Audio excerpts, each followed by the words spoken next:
비천한 저희들을 위해서 육신을 입고 이 땅에 오셔서 십자가를 찢으시고 채찍 맞으시며 죽으심으로 말미암아 우리를 구원하시고 부활하심으로 말미암아 지금 우리와 함께 하시는 주님 찬양합니다. 주님, 당신은 만나러 왔습니다. 성령님의 능력이 아니면 오늘도 저희들이 말씀을 깨달아 알 길이 없사오니 지혜와 총명의 신이신 성령님, 재능과 모략의 신이신 성령님, 지식과 여호와를 경외하는 신이신 성령님, 이 시간 임자하여 주시고 우리 가운데 충만히 임하셔서 오늘 우리가 말씀을 받을 때에 30배, 60배, 100배로 깨달아지게 하시고 그리스도 영으로만 우리가 충만해서 이 자리에서 일어날 수 있도록 주님 주장하여 주시옵소서. 오늘은 세 번째 시간입니다. 예수님이 지금 어떤 일을 하고 계시는지 우리가 배우려 하는데 더러운 사단 마귀가 말씀을 빼앗아가지 못하게 하시고 우리가 집중하여 주님의 말씀을 경청하며 주님만을 사모할 수 있도록 우리 가운데 역사하여 주시옵소서. 주님 감사합니다. 사랑합니다. 예수님의 이름으로 기도합니다. 아멘.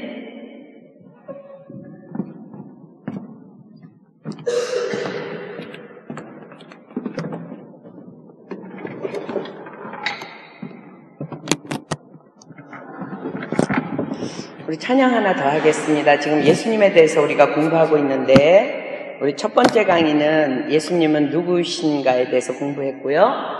그 다음에 두 번째 강의는 예수님은 어떤 일을 하셨는가에 대해서 우리가 공부했고 오늘은 예수님은 지금 무엇을 하시는지에 대해서 이제 공부할 텐데 우리 예수님의 이름을 좀 찬양했으면 좋겠습니다. 우리 찬양의 가사처럼 주님의 아름다움은 말로 다 형언할 수 없고 주님의 그 놀라우심은 다 표현할 수 없습니다.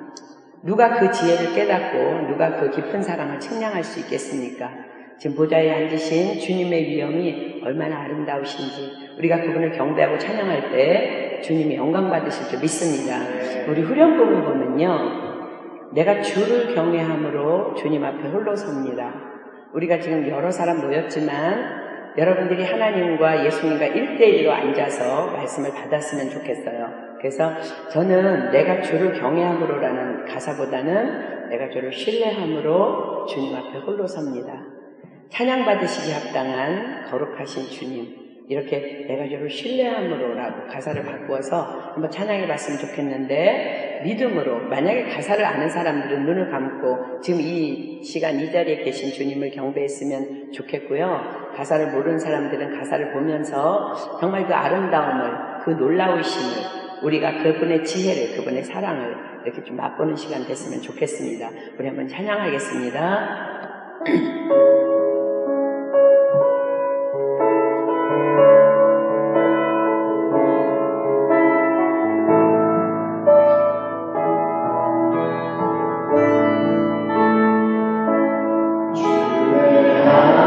아름다움은 말로다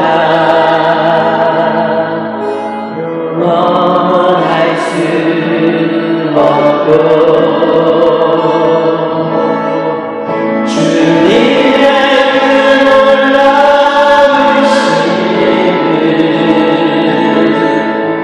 다 표현할 수가 없네. 누가 그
가사대로 여러분이 주님을 신뢰함으로 홀로 이 자리에 서 있으면 좋겠습니다.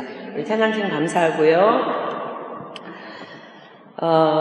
우리 숙제검사 하기 전에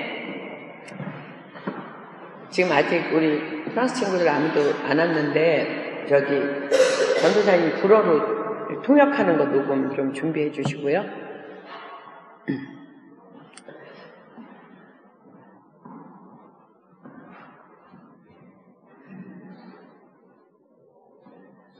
제가 이제 오늘 강의하고 2주 지나서 이제 3주 차에 오는데, 지금 제 생각에는 우리 16주 끝나면 바닷가로 우리 주말 수련회 가려고 지금 계획하고 있는데, 출석표를 좀 만들었으면 좋겠어요. 그래서 좀 상품을 주려고.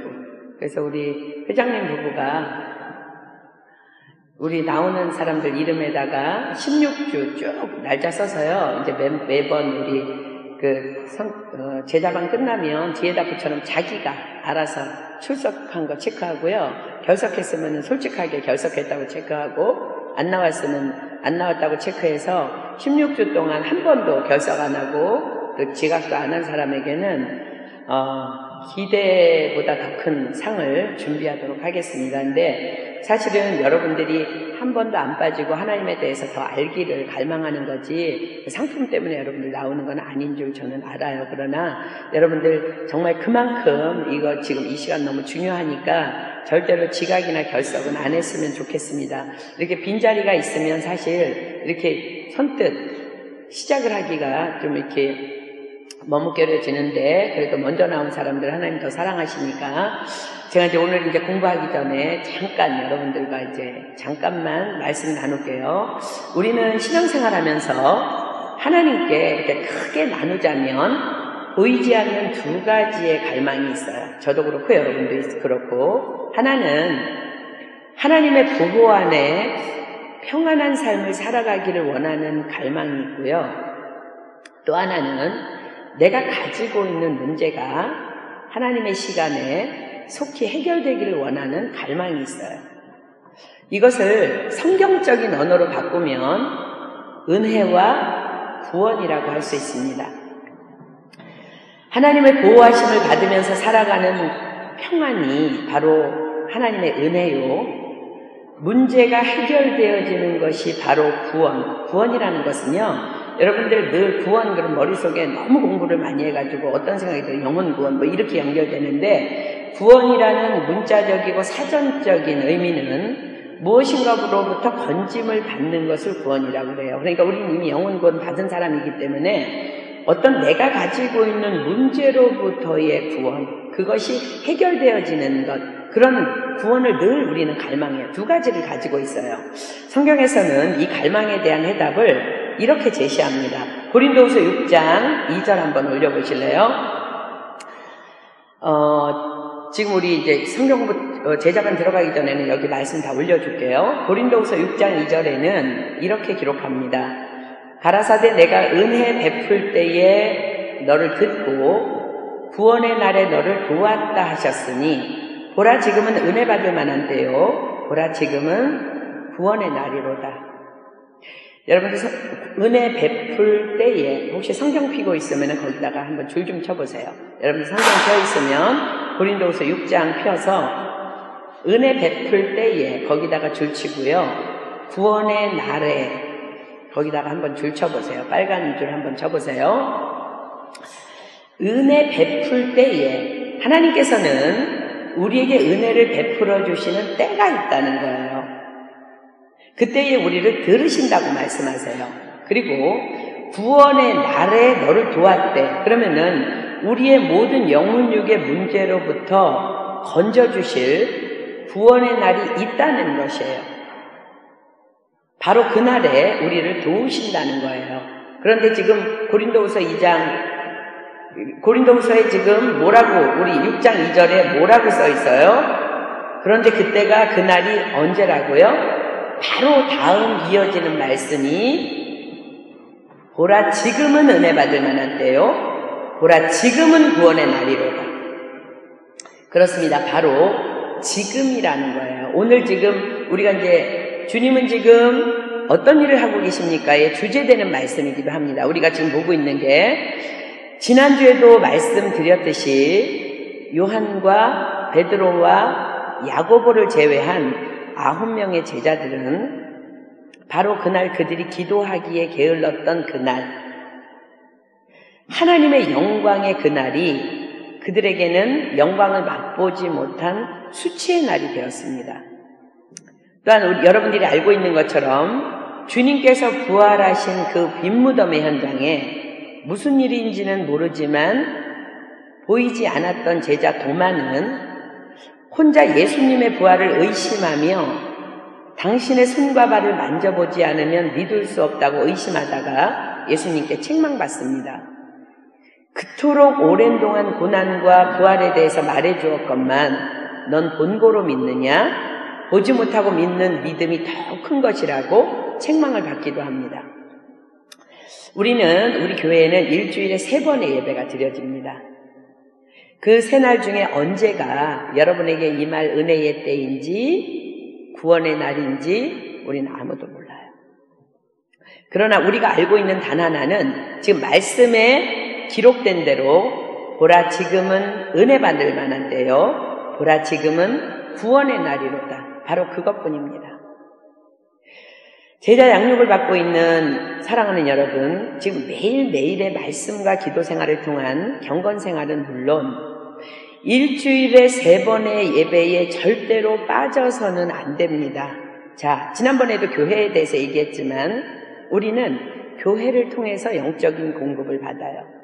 가정은 육의 공동체예요. 교회는 영적인 공동체예요. 나는 포도나무요 너희는 가지니. 포도나무 하나에 가지가 수없이 있고 그 가지마다 포도송이가 달려있는 것이 뭐라 그랬어요? 전 세계에 퍼져 있는 교회예요. 그 중에 하나의 포도송이가 우리 프랑스 은혜교회예요.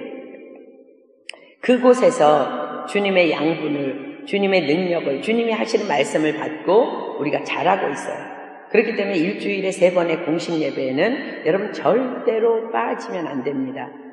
여러분들이 게을러서 빠진 바로 그날의 예배 시간이 우리가 늘 보이진 않지만 갈망하는 바로 은혜의 때요, 구원의 날일 수 있기 때문이에요. 아니, 바로 은혜의 때요, 구원의 날이기 때문입니다.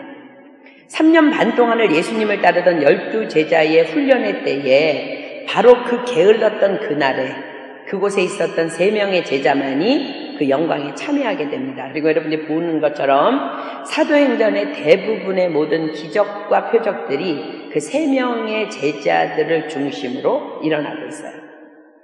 여러분, 한 사람 한 사람은요, 그냥 어쩌다가 우리 부모님이 만나서 결혼해서 낳고 하나님이 어쩌다가 만든 사람이 아니라 바로 하나님께서 창조전부터 계획하신 이 세상에 지금 살고 있는 여러분은 바로 주인공이에요. 여러분은 하나님의 비전이에요. 하나님께서 여러분에게 비전을 주시고 하나님은 하나님의 뜻대로 여러분을 주인공으로 지금 빚어가고 계시는데 게으름 때문에, 세상 일 때문에 주인공의 자리를 다른 사람에게 내어준 채 하나님께서 여러분을 위해서 준비하신 멋진 인생의 삶의 현장에서 엑스트라로 전락하지 않기를 예수님의 이름으로 부탁드립니다.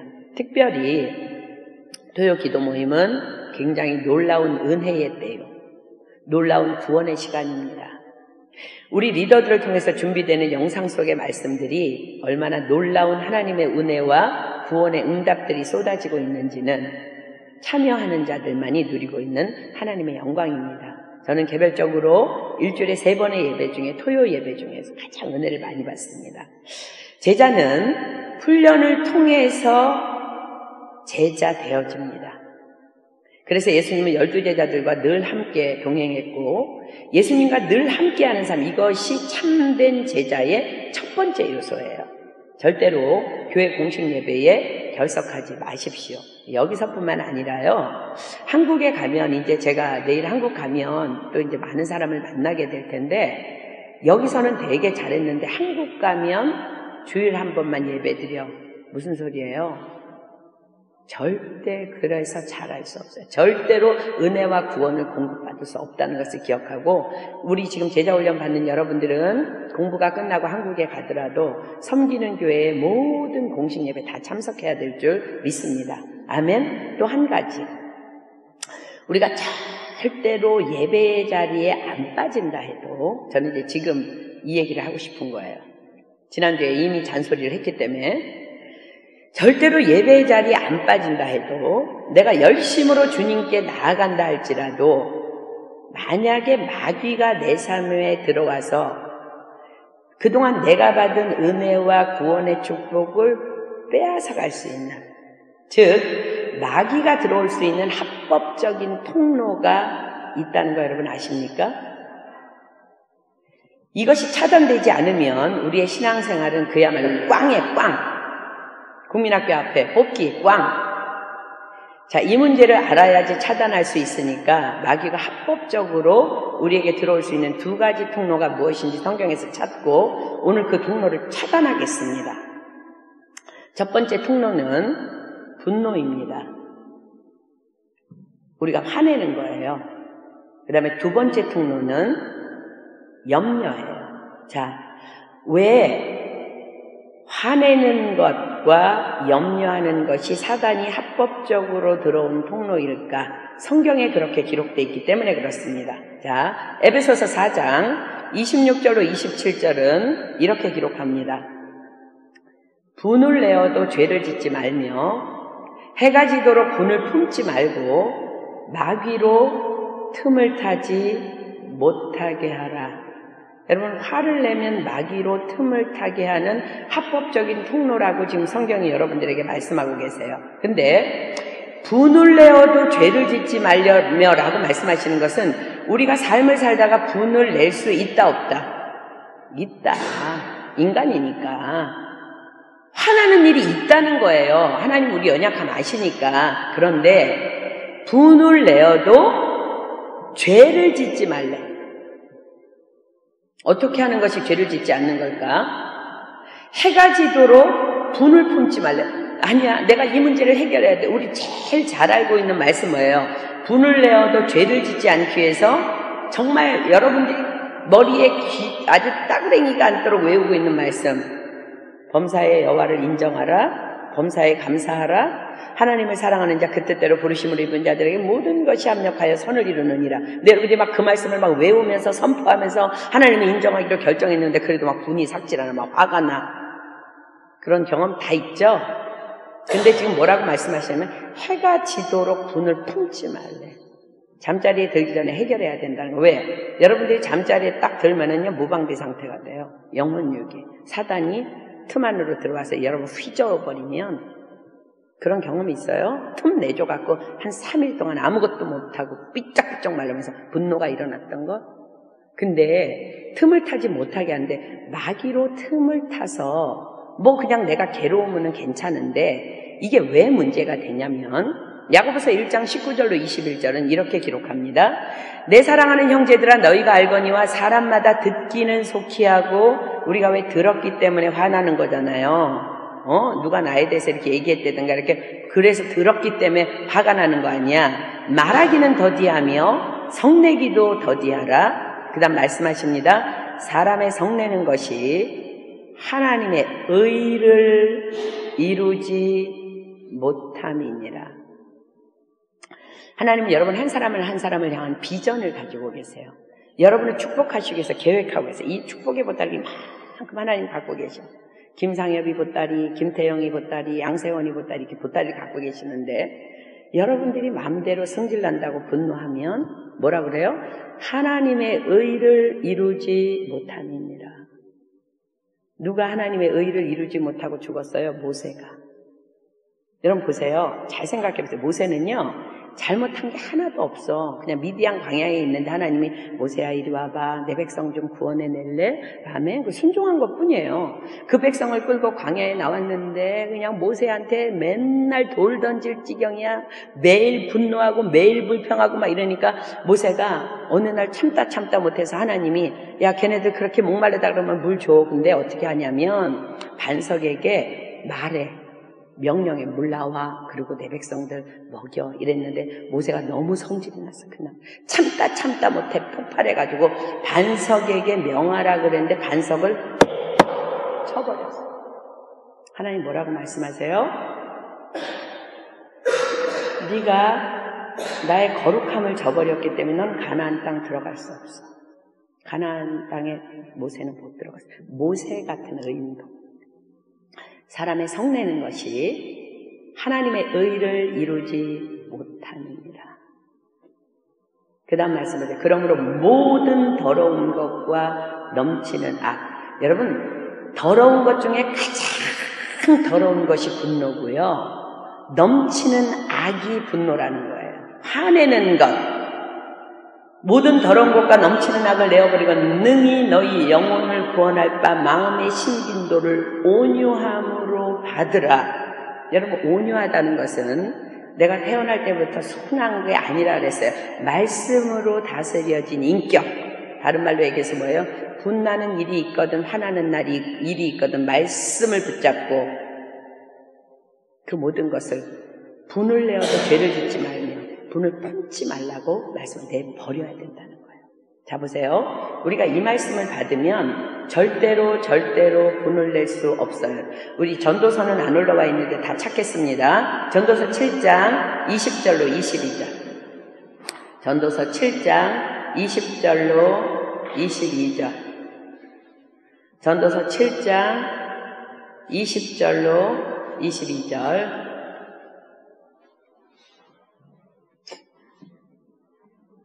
저와 여러분의 실상입니다. 선을 행하고 죄를 범치 아니하는 의인은 세상에 아주 없느니라. 줄치십시오. 한 사람도 없다는 거야. 무릇 사람의 말을 들으려고 마음을 두지 말라. 왜 우리가 사람 말 듣고 싶어해요?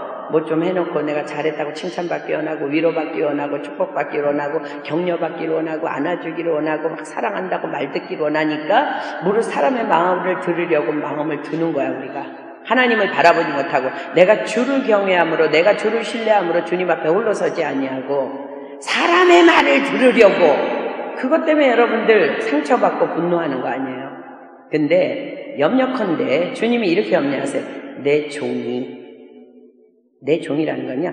그럴 수 없는 사람이야. 그럴 수 없는 사람이 어떻게 그 인간이 나한테 나쁜 말을 해.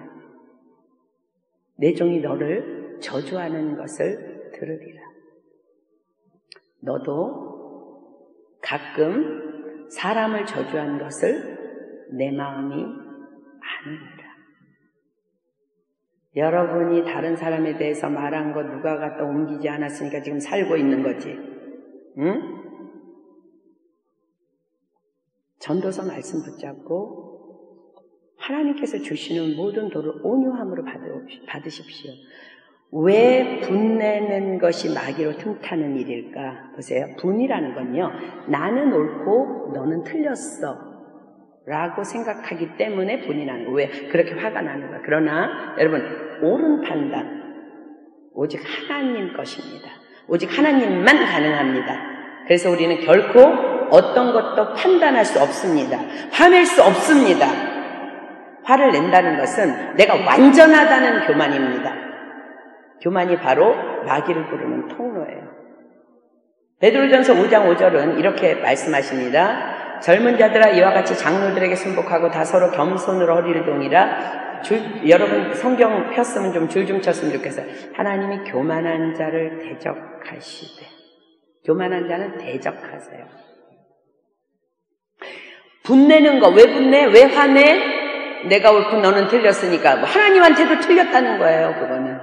범사의 여호와를 인정하라 그랬는데 내가 분내고 있는 건 하나님이 다 하신 일인데. 하나님이 교만한 자를 대적하시되 겸손한 자에게는 은혜를 주시느니라. 잠언 16장 18절. 교만은 패망의 선봉이요 거만한 마음은 넘어짐의 앞잡이니라. 여러분들 화난다고 화 막 낸 거 오늘 다 회개하십시오. 하나님의 의를 이루지 못하느니라. 여러분들이 화낸 것 때문에 지금 여러분들이 응답받지 못하는 기도 제목들이 부지기수라는 거야. 왜? 하나님 말씀하셨잖아요. 사람의 성내는 것이 하나님의 의를 이루지 못하느니라. 우리가 제자반 16주 아무리 열심히 해도 사단이 들어오는 합법적인 통로를 열어놓은 이상 여러분 꽝꽝 아무 소용없어요. 그냥 집에서 자는 게 나아요. 분노의 문제 오늘 해결해야 될 줄 믿습니다. 차단해야 될 줄 믿습니다. 아멘. 그다음에 두 번째는 염려입니다. 베드로전서 5장 7절로 8절 보겠습니다. 이미 하나님은 우리에게 이렇게 말씀하셨어요. 너희 염려를 다 주께 맡겨버리라. 다시 설명합니다. 성경 원어의 이 말씀은요.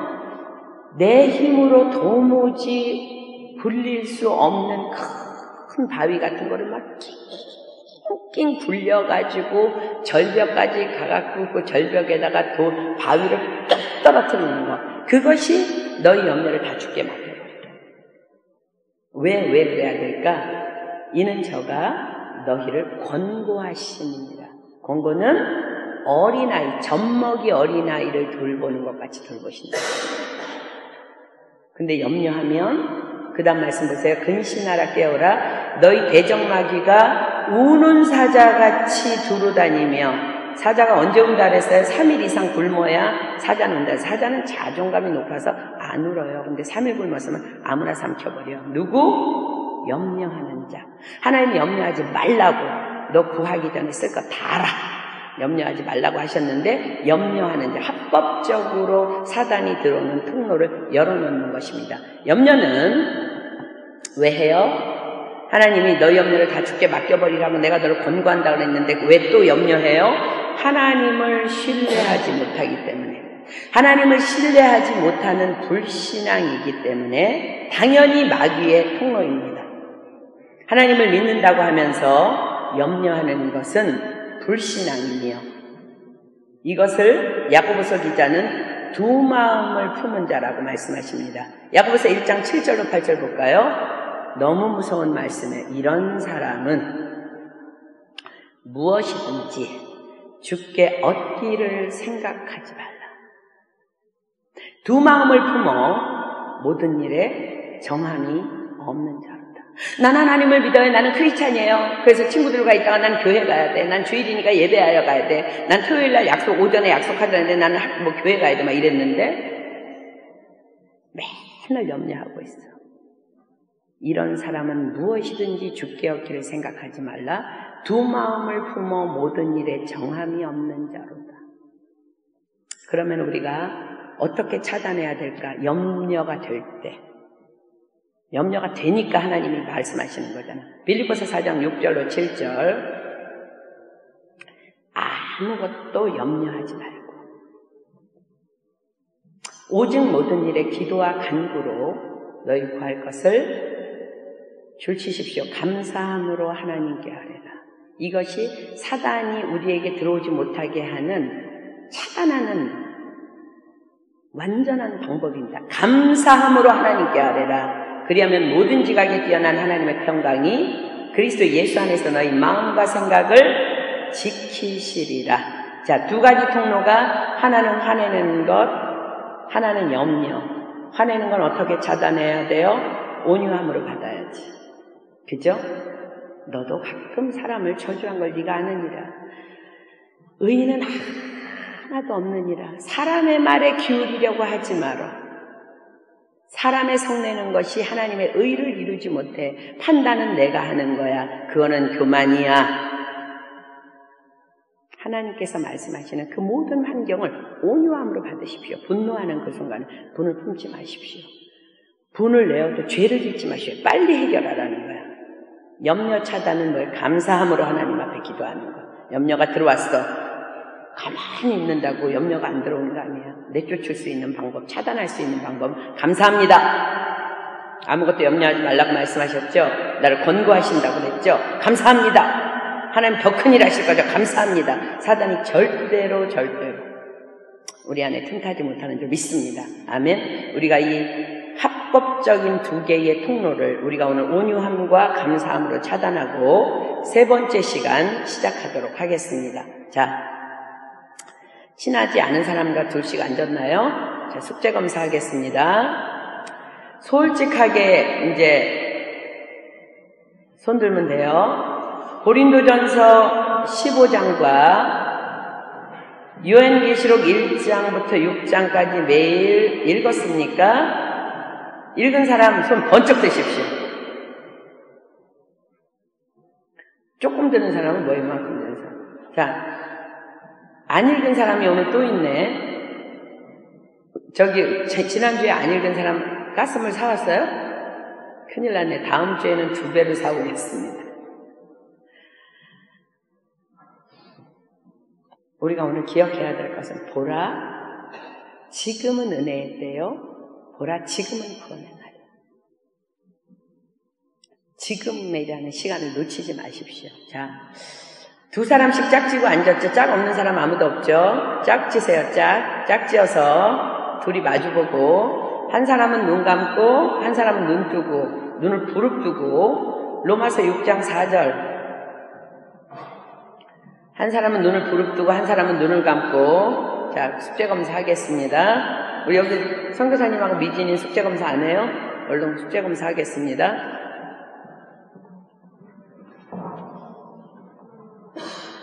누가 먼저 눈 감을 사람 눈 감고 눈 뜰 사람 눈 부릅뜰 사람 부릅뜨고. 로마서 6장 4절 시작.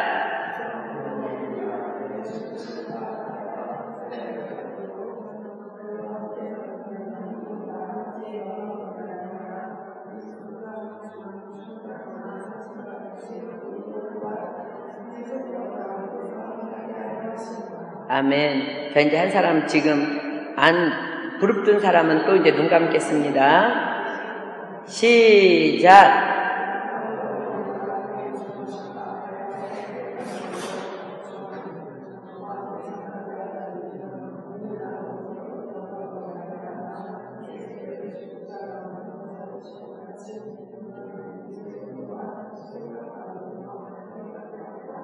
아멘. 근데 미진 자매는 왜 혼자 2번 해요?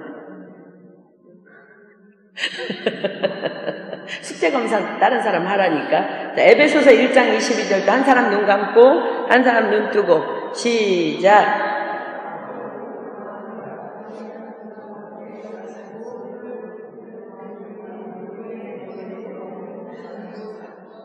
아멘.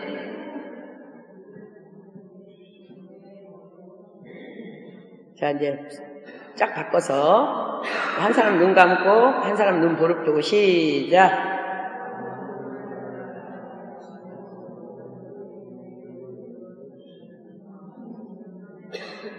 자, 여러분들 생각에 잘 외웠다고 생각하는 사람은 됐고요. 이게 둘이 이렇게 손 이렇게 봐. 못 외운 사람은 이 말을 지금 하나 둘 셋 하면은 한 대씩 때리겠습니다. 숙제 잘 외우라고. 자, 본인 말고 옆에 사람 여기 홍나도록 하나 둘 셋. 너무 살살 때리는 것 같아. 오케이. 우리 로마서 6장 4절, 에베소서 1장 22절, 로마서 6장 4절 다 같이 눈 감고 시작.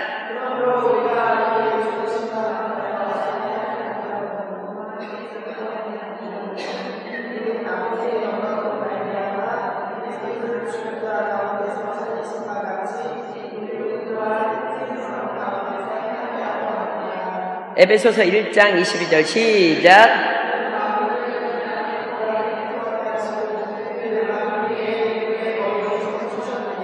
아멘. 자, 이제 예수님은 지금 무엇을 하고 있습니까? 이제 3번째 시간 시작합니다. 오늘 3번째 만남의 주제는요, 여러분들 이제 기록하세요. 3번째 만남의 주제는 부활하시고 승천하신 주님은 지금 우리와 가로치고 나와 함께 계신다입니다. 부활하시고 승천하신 주님은 지금 우리와 나와 함께 계신다. 이것이 이번에 3번째 만남의 주제입니다. 예수님은 죽음의 권세를 깨고 부활하셨고 또 40일간 땅에 계시다가 승천하셨는데 그 후에는 어디 계시는가? 이런 질문들 여러분들 자기 자신에게 한 적도 있고 누구에게 들어본 적도 있을 거예요. 근데 이 질문에 대한 명확한 해답이 오늘 제시됩니다. 바로 우리 내면에 우리의 삶의 공간에 함께 계신다는 것이 결론입니다.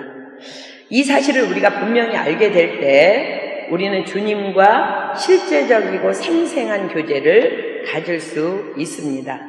자, 성경은 예수님이 죽었다가 다시 살아났다고 말씀하십니다. 그리고 그 예수님은 지금 살아서 역사하신다고 하십니다. 여러분 자신은 이 사실에 대해서 어떻게 생각하십니까? 여러분 자신이 노트에다가 자기가 어떻게 생각하고 있는지 기록하십시오. 나중에 여러분들이 우리 이제 졸업할 때 보면 얼마나 자기 자신이 많이 변했는지 알 수 있어요. 그러니까 여러분 거기다가 쓰세요. 당신은 이 사실에 대하여 어떻게 생각하십니까? 이제 거기다가 여러분의 답을 쓰고요. 또 다른 질문, 그렇다면 당신은 살아 역사하시는 주님과의 생생한 만남의 체험이 있는가? 당신은 살아 역사하시는 주님과의 생생한 만남의 체험이 있는가? 자신에게 질문 던져보세요, 한번. 근데 이거 너무 어렵게 생각하지 말고요. 주님과의 생생한 만남의 체험이라는 것은 쉽게, 예를 들어서 기도의 응답을 받은 것, 이런 것들도 주님과의 만남에 속하는 거예요. 만약에 여러분들이 나중에 제자훈련 할 때에 믿을 수 없다, 뭐 이런 등등의 말이 나오더라도 논쟁하거나 설득하려 하지 마십시오. 이 부활의 사건은 성령으로만 해석이 가능하기 때문에 그렇습니다. 예수님의 부활은 기독교 신앙에서 가장 중요하고 예언되었던 것이며 제자들이 생명을 걸고 증거한 것입니다. 자, 이제 내용으로 들어갑니다. 1번 받아 적겠습니다. 예수님은 자기가 죽은 후에 어떤 일이 일어날 것이라고 말했습니까? 다시, 예수님은 자기가 죽은 후에 어떤 일이 일어날 것이라고 말했습니까? 마태복음 16장 21절 다 펴서 답을 찾겠습니다. 마태복음 16장 21절. 마태복음 16장 21절. 마태복음 16장 21절 제가 읽습니다. 이때로부터 예수 그리스도께서 자기가 예루살렘에 올라가 장로들과 대제사장들과 서기관들에게 많은 고난을 받고 죽임을 당하고, 자 이제 지금부터 줄칩니다. 제3일에 살아나야 할 것을 제자들에게 비로소 가르치시니 제3일에 살아나야 할 것. 예수님은 자기가 죽은 후에 제3일에 살아나야 할 것을 제자들에게 말씀하셨습니다. 이 말씀은 우리가 지난주에 본 말씀대로 예수님의 공생애가 거의 끝나갈 무렵에 가이사랴 빌립보에서 처음으로 십자가의 고난에 대한 예고를 하셨을 때 하신 말씀입니다.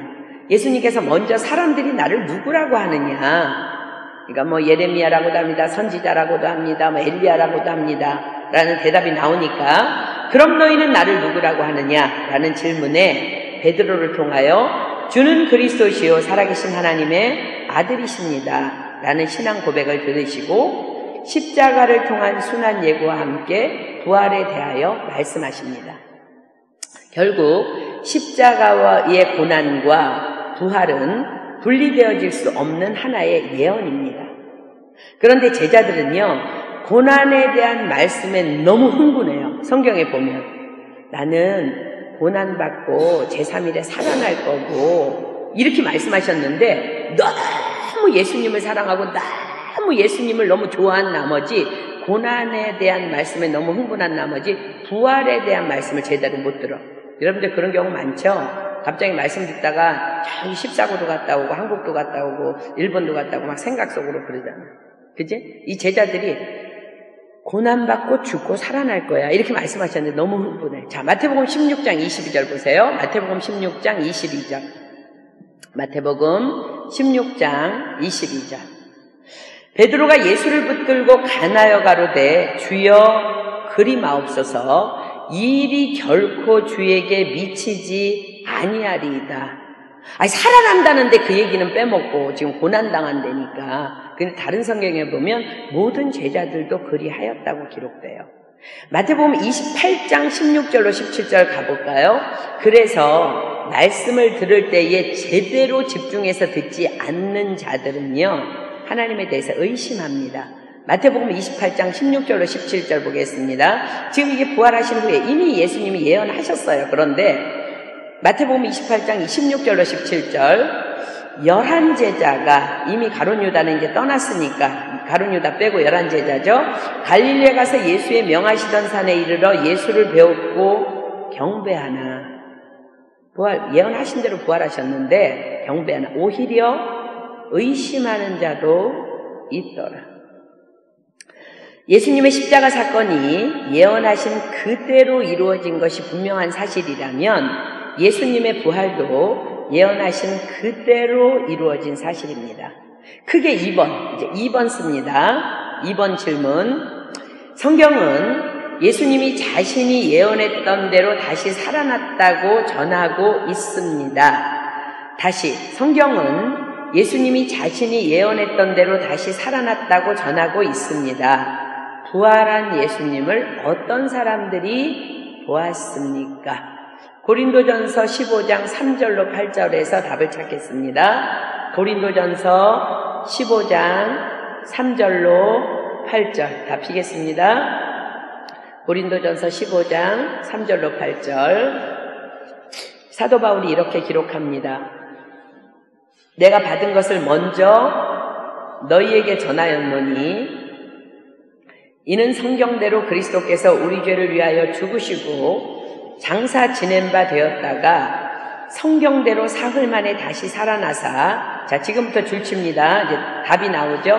게바에게 보이시고 후에 12제자에게와 그 후에 500여 형제에게 일시에 보이셨나니 그 중에 지금까지 태반이나 살아있고 어떤 이는 잠들었으며 그 후에 야고보에게 보이셨으며 그 후에 모든 사도에게와 맨 나중에 만삭되지 못하여 난 자 같은 내게도 보이셨느니라. 예수님이 자신이 예언했던 대로 살아났다고 이제 전하고 있는 성경이 부활한 예수님을 어떤 사람이 보았습니까? 에 대한 대답을 이제 이렇게 합니다. 게바, 베드로예요. 베드로에게 보였고 12제자에게 보였고 500명의 형제들에게 보였고 야고보에게 보였고 모든 사도에게 보였어요. 이제 여기까지는 부활의 목격자로서 베드로부터 모든 사도까지를 말하는 것은 문제가 없는데 이들은 모두 주님께서 부활하신 후 승천하시기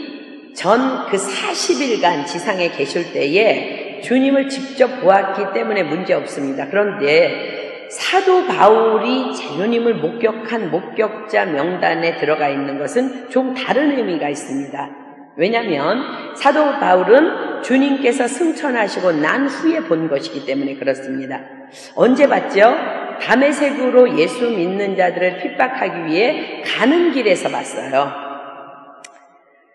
이것은 꼭 주님이 부활하시고 승천하시기 전에 머무셨던 땅에서의 그 40일이 아니어도 부활의 주님과 개인적으로 만남의 체험을 가진 사람들은 다 부활의 목격자요, 부활의 증인이라는 것을 말씀하시는 것입니다. 다시 말해서 살아계신 주님과의 인격적인 만남을 경험한 모든 사람은 부활의 목격자요, 증인이라는 것입니다. 믿으십니까? 믿으면 제발 큰 소리로 아멘해 주십시오. 믿으십니까? 아멘을 안 하면 제가 적어놨다가 또 그를 위해서 기도해야 16주가 끝난 다음에 부활의 주님을 만나니까 제발 믿으면 좀 아멘해 주십시오. 그렇다면 이 말씀의 끝에 사도 바울의 이름 뒤에는 누구 이름도 들어가야 될까? 여러분 자신의 이름도 기록할 수 있다는 거예요. 우리는 부활의 목격자라는 거예요. 자, 이제 천천히 이제 더 자세히 설명 나오겠습니다. 크게 3번. 부활 후 예수님은 제자들에게 자신에 대해 무엇이라고 선언했습니까? 크게 3번입니다.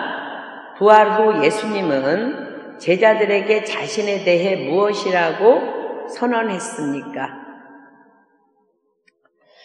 자, 마태복음 28장 18절, 우리 마태복음 28장 18절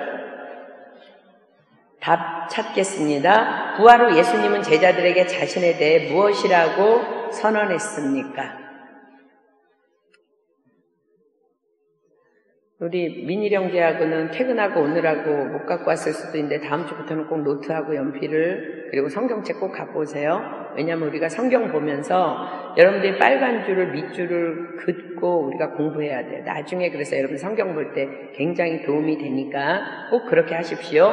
마태복음 28장 18절 예수께서 나와 일러 가라사대 하늘과 땅의 모든 권세를 내게 주셨으니. 자, 부활 후 예수님은 제자들에게 자신에 대해 무엇이라고 선언했어요? 하늘과 땅의 모든 권세를 하나님께서 주셨다고 말씀하십니다. 모든 권세라면 사망의 권세까지를 다 포함합니다. 모든 권세이기 때문에. 즉 죽음을 이기고 사망 권세를 깨트리고 부활하셨음을 지금 말씀하십니다. 어떤 사람들은 이 말에 대해서 이렇게 질문합니다. 아니, 예수님은 하나님이시라며 그런데 왜 하늘과 땅의 모든 권세를 내게 주셨다고 또 얘기하는 거지? 이렇게 질문할 수 있어요. 그죠? 답이 뭐예요? 일과에서 배운 완전한 인간으로 오신 예수님이기 때문입니다. 인간으로 오셨다는 것은 창조주 하나님으로서의 모든 영광과 권세를 다 버리고 오셨다는 것을 의미합니다. 빌립보서 2장 6절로 11절이 답합니다. 빌립보서 2장 6절로 11절. 빌립보서 2장 6절로 11절. 빌립보서 2장 6절로 11절. 제가 읽습니다. 그는 근본 하나님의 본체시나 하나님과 동등됨을 취할 것으로 여기지 아니하시고 오히려 자기를 비워 종의 형체를 가져 사람들과 같이 되었고 모든 하늘의 권세를 다 버리고 오셨다는 거예요.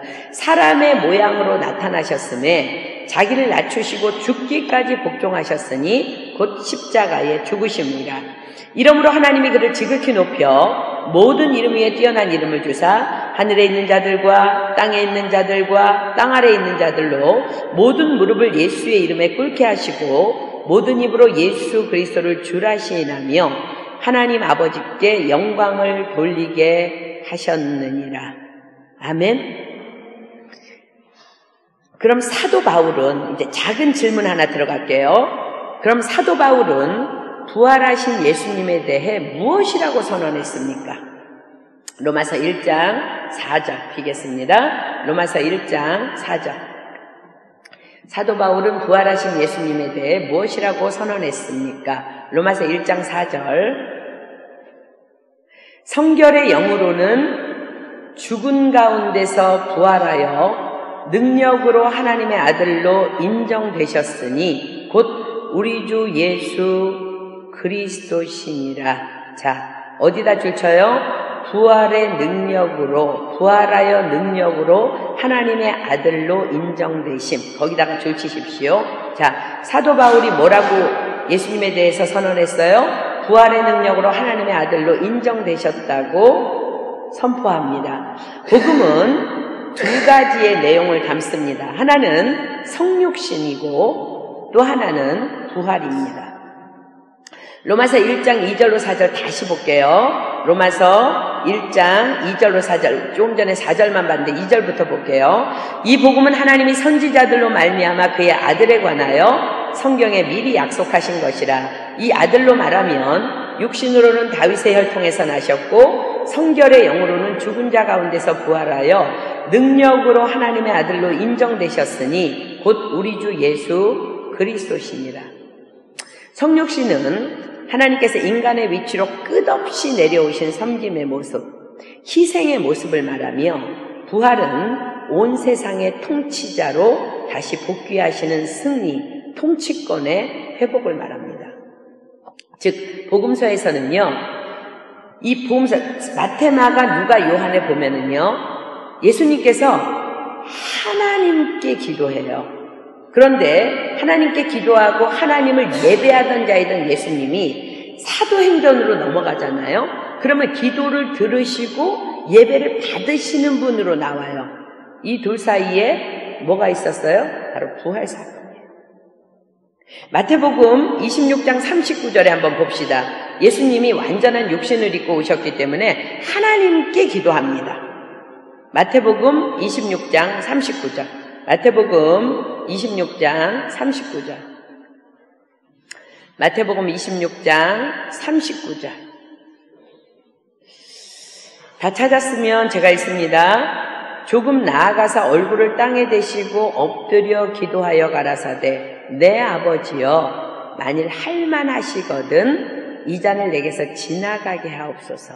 그러나 나의 원대로 마옵시고 아버지의 원대로 하옵소서 하시고, 하나님 아버지께 완전하신 육신을 입으신 예수님이 기도합니다.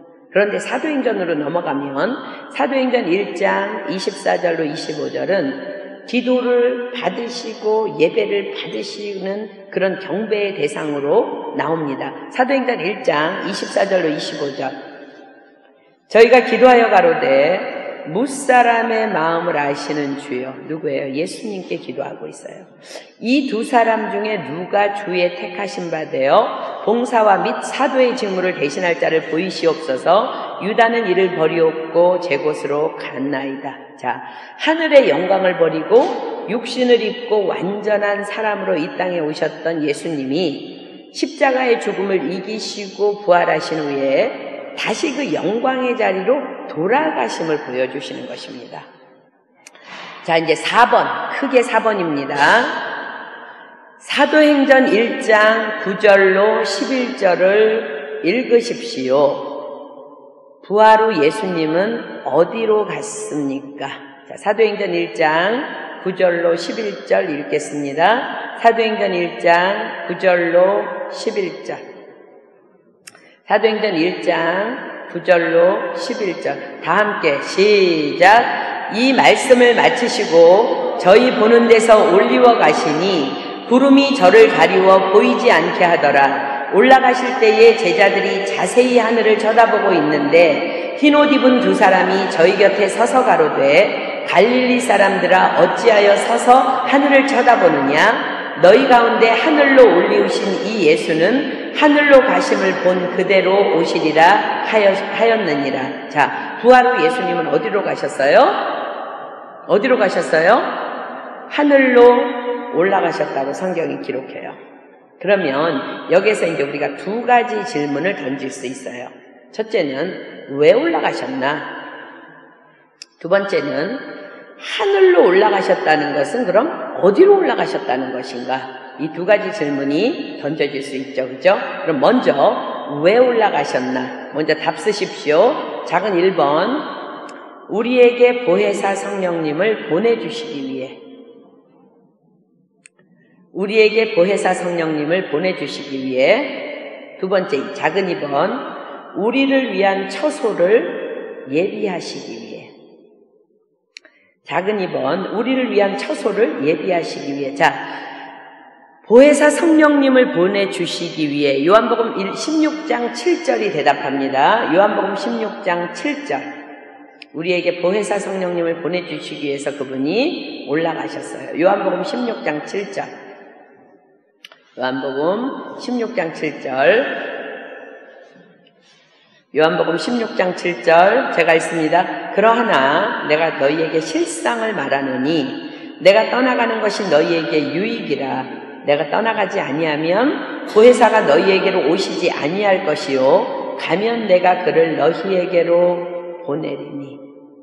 보혜사 성령님을 보내주시기 위해서 그분은 올라가셨어요. 자, 두 번째, 우리를 위한 처소를 예비하시기 위해 올라가셨어요. 요한복음 14장 2절. 요한복음 14장 2절. 요한복음 14장 2절. 요한복음 14장 2절 제가 읽습니다. 내 아버지 집에 거할 곳이 많도다. 그렇지 않으면 너희에게 일렀으리라. 내가 너희를 위하여 처소를 예비하러 가노니. 주님이 처소를 예비하러 가셔서 처소를 예비했기 때문에 우리는 오늘 죽으면 천국에 가는 거예요. 그분이 예비하신 그 처소로. 믿으십니까? 아멘. 자, 그럼 이제 이 문제는 해결이 됐어요. 성경이 이렇게 기록하셨으니까.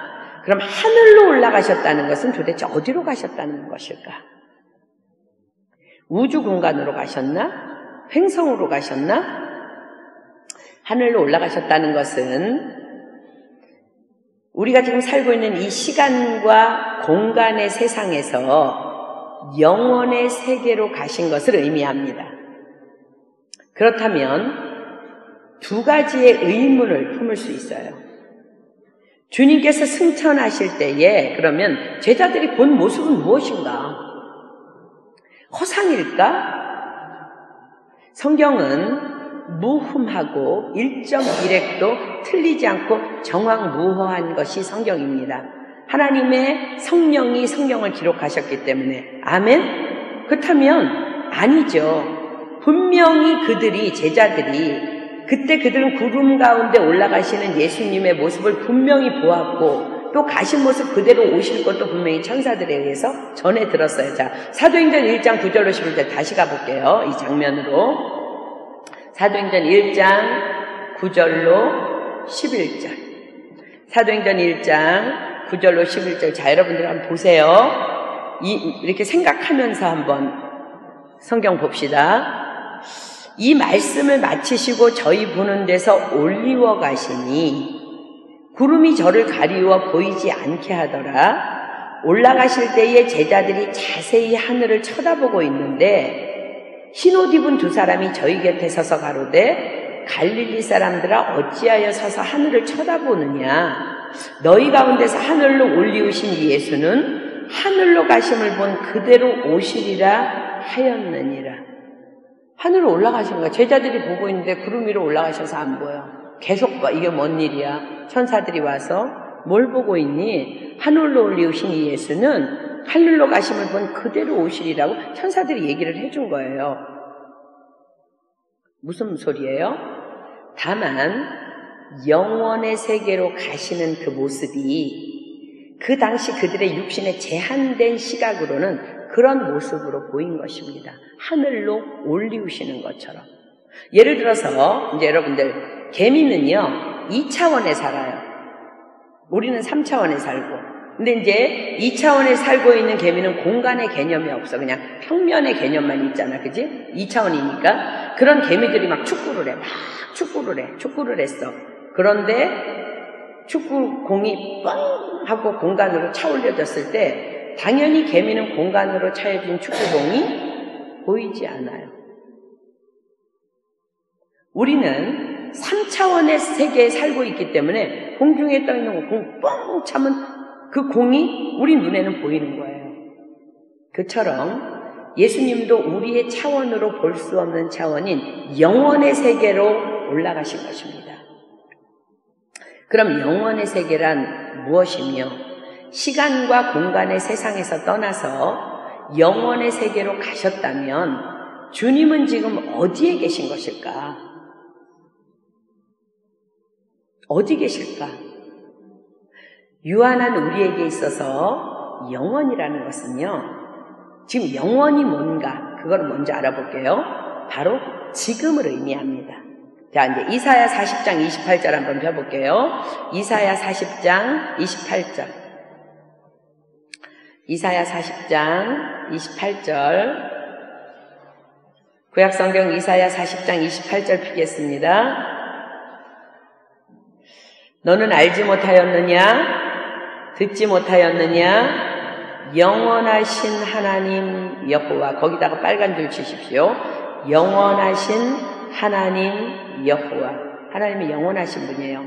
땅끝까지 창조하신 자는 피곤치 아니하며 곤비치 아니하시며 명철이 한이 없으시며. 자, 하나님은 영원하신 하나님 여호와라고 성경이 기록합니다.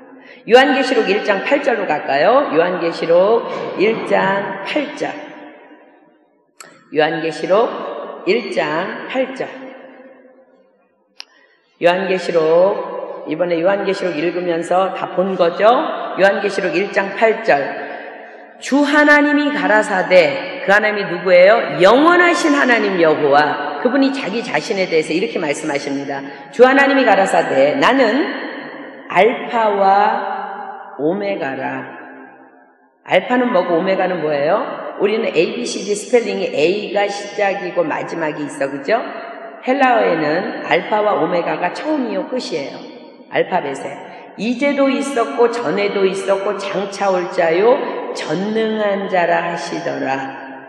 영원하신 하나님이 뭐라고 말씀해요? 나는 알파와 오메가야. 이제도 있고 전에도 있었고 장차 올 자요 전능하신 자야 라고 말씀하세요. 요한계시록 4장 8절. 요한계시록 4장 8절. 네 생물이 각각 6날개가 있고 그 안과 주위에 눈이 가득하더라. 그들이 밤낮 쉬지 않고 이르기를 거룩하다 거룩하다 거룩하다 주 하나님 곧 전능하시니여 줄치십시오. 전에도 계셨고 이제도 계시고 장차 오실 자라 하고. 즉 영원하신 하나님, 언제나 영원히 계시는 하나님은요 지금도 계시다는 거예요.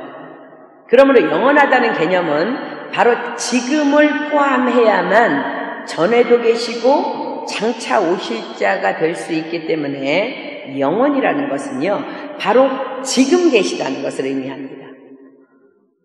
그러므로 주님이 영원의 세계로 승천하셨다는 의미는 지금도 우리와 함께 계시고 영원히 함께 계시다는 거예요. 우리와 지금도 함께 계시고 영원히 함께 계신다는 말이에요. 그 전에도 여러분 오늘이라는 지금이 있었어요. 우리 가끔 그러잖아. 그날 말이야, 그날. 내가 프랑스 처음 유학 오던 날 떨렸지. 뭐 그날도 오늘이라는 지금이 있었어. 지금이라는 오늘은 영원에서 영원까지 이렇게 흘러가는 거예요. 곧 영원은 지금을 포함합니다. 그리고 영원하다는 것은 바로 지금 존재하심을, 그분이 영원하신 분은 한 분이에요. 그분이 지금 존재하심을 의미합니다. 예수님께서는 돌아가시기 전에 제자들에게 자신이 고난을 받고 죽은 후에 부활 승천할 것이며, 제자들이 거기까지는 부활 승천하는 것까지 봤잖아, 그치? 그때에는 너희가 이것을 알게 될 거야 라고 요한복음에 말씀해 주세요. 이제 이게 답입니다. 요한복음 14장 19절로 20절. 요한복음 14장 19절로 20절. 요한복음 14장 19절로 20절. 내가 조금 있으면 부활승천할 거거든. 그러시면서 이렇게 말씀하세요. 요한복음 14장 19절로 20절. 조금 있으면 세상은 나를 다시 보지 못할 터이로되 너희는 나를 보리니 이는 내가 살았고 너희도 살겠습니다. 그날에는, 지금부터 줄 치십시오.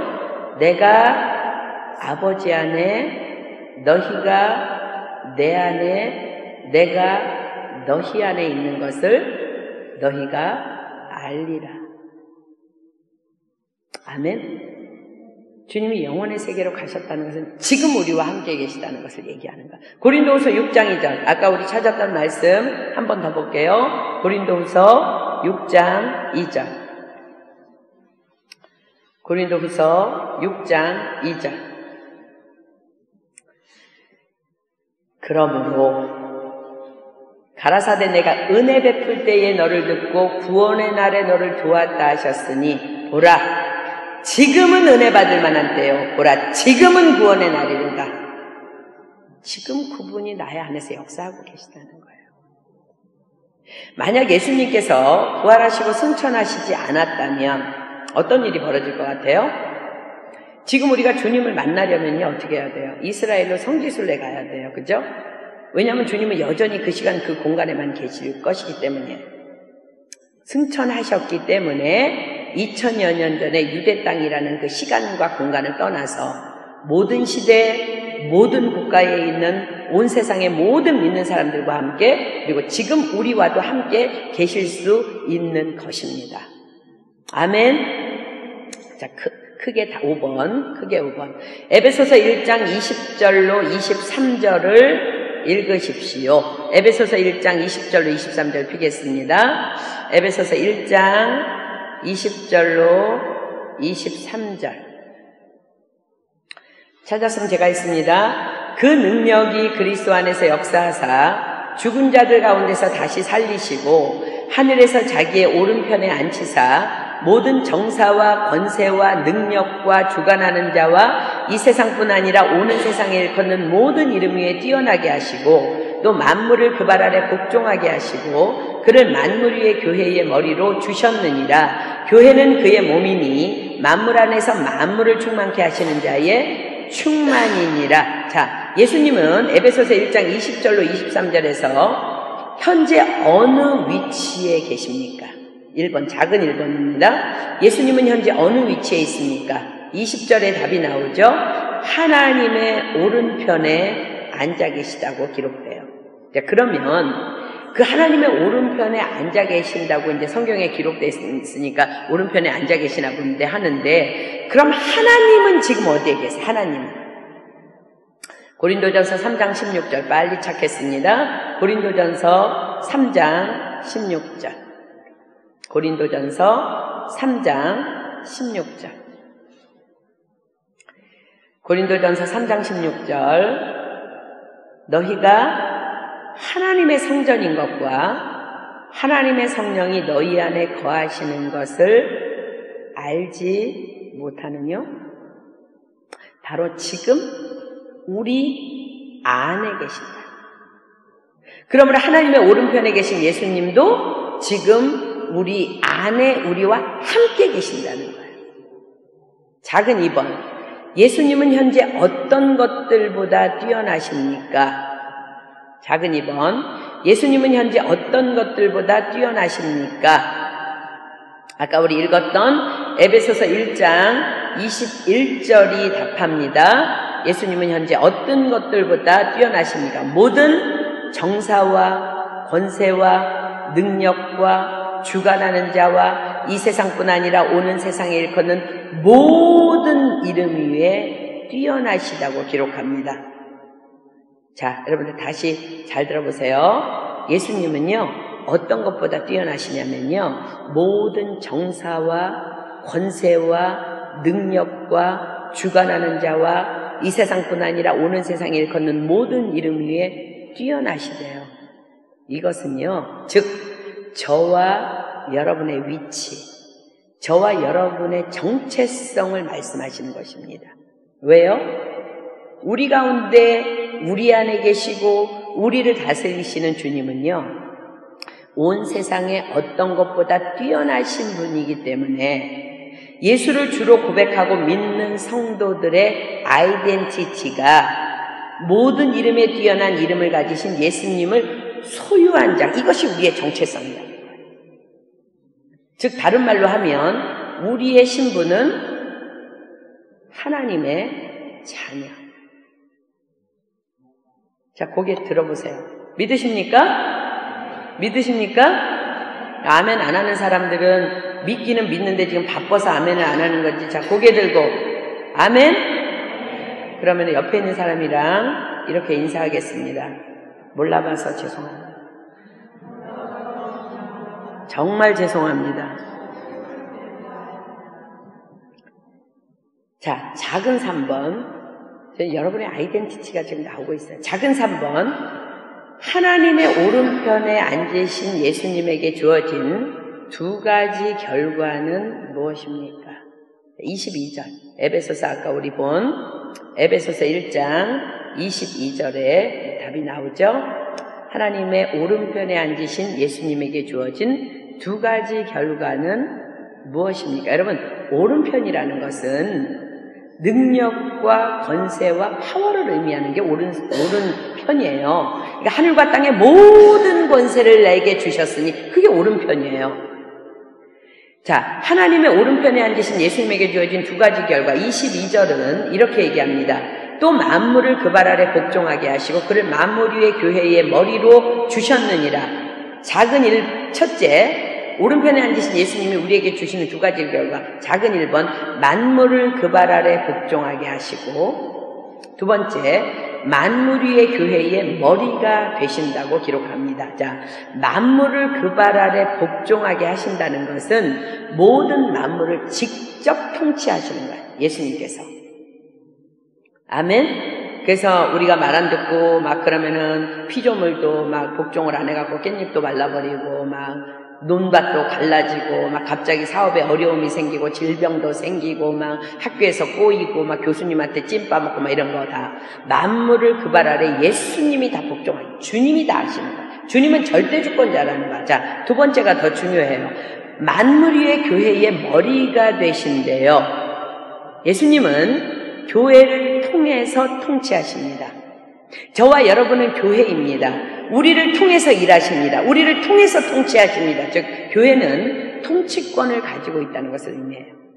여러분, 우리 안에 예수님께서 계시기 때문에 우리는 하늘과 땅의 모든 권세를 가지신 그분에 의해서 내가 통치하심을 받기 때문에 이 만물을 통치하는 권세가 나에게 있다는 것을 여러분에게 의미하는 거예요. 믿으십니까? 그러므로 교회는 그리스도로만 충만해야 돼요.